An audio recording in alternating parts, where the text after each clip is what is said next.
Hello, this is Aaliyah back again. Here to talk about how not to write about Africa and the danger of a single story. So I think I'll just start with A. What do you know about Africa? Um, and how has this knowledge, I think it was, been shaped by friends, media, books, person's experiences? Um, I feel like a lot of what I learned about Africa growing up came from my dad, who was a musician, who studied with a lot of different African musicians. But then that also kind of played into the whole, like, kind of like the rhythm African stereotype, I feel like. So that's something that I think about. Um, yeah. Now I have two really close friends who have a parent who is Nigerian, like from Nigeria.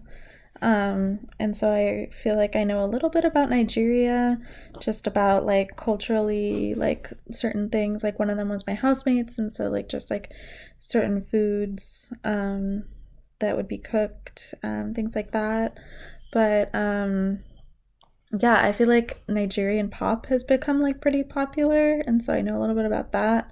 I feel like I know the most about Nigeria. Other than that, like I feel like I know so minimal, like I have such a minimal knowledge. I also have a really bad memory in general, not to excuse my lack of knowledge.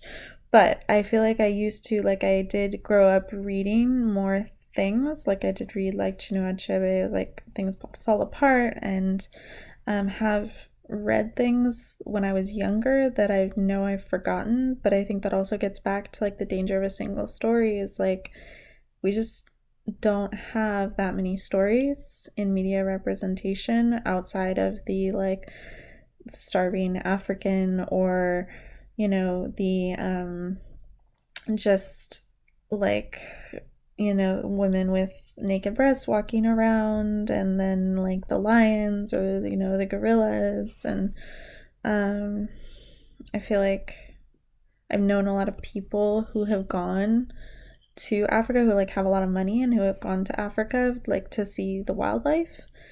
And one thing that always like struck me was kind of like people talk a lot about going to Africa to see the wildlife, but like people don't really talk about like going to Africa to like experience like the lifestyle.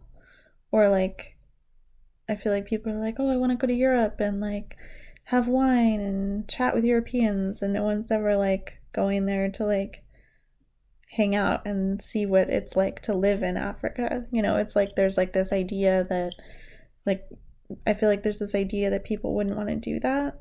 Um yeah. Okay, anyways, I'm getting a little verbose, so I'm going to continue on to the next one. When were you first made aware of your race, and what is your single story? I'm kind of trying to figure this out. I'm like mostly white. My great grandmother was Mexican, and my dad, even though he was like only a quarter, experienced like a fair amount of racism growing up. Like he grew up in like pretty like white back country, and so like was like just discriminated against a lot for being like brown. And um yeah, I don't know. So I feel like even though I'm mostly white, like I was also really dark growing up, and the sometimes I wonder if the whole colorism thing, if I'm referring to colorism right, I'm still a little bit shaky on that term, but like if sometimes I'm not sure. I was like bullied a lot growing up, and kind of ostracized, and a lot of times it was by white people. And there's like a part of me that wonders like if that like contributed, but I was kind of a loner growing up, so like I don't really know. um but yeah, I don't know. I don't really have good answer to that question, which also speaks probably to white privilege. because you're made aware of your race. I mean, most of my friends who aren't white were made aware of their race very early on.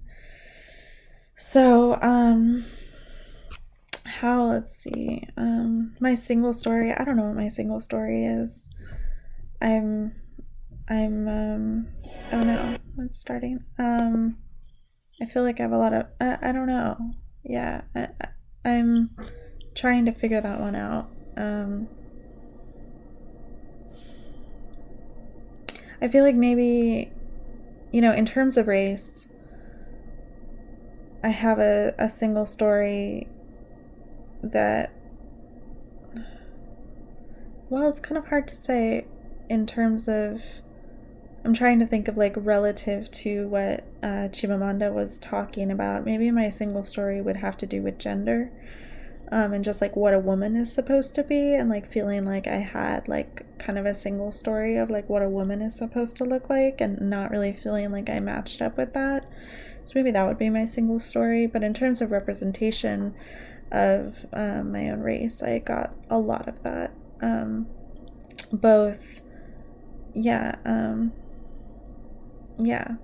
And also, I didn't make a distinction between race and ethnicity when I was talking about like being Latinx, which, yeah, obviously I have work to do. How has my gender, class, race, sexuality shaped my identity? I now identify pretty strongly with being queer. I do like pretty much identify as being cisgender. And like working between, I mean, when I was growing up, I guess I was between like working and middle class. That was a pretty strong influence, like just that working mentality was like really strong growing up. I feel like race shaped it kind of in like a negative way. Oh goodness, I'm getting like really close to this. Okay, sexuality, I didn't realize I was like queer in the sense of like being attracted to people besides men until I was much older, like 19. But now I really affiliate with that, so it's like kind of been a really big impact on my adult life. And because I'm about 8 minutes, here's my question. How does the idea of a single story for the rest of you interact with ideas of intersectionality that we read about? Okay, bye.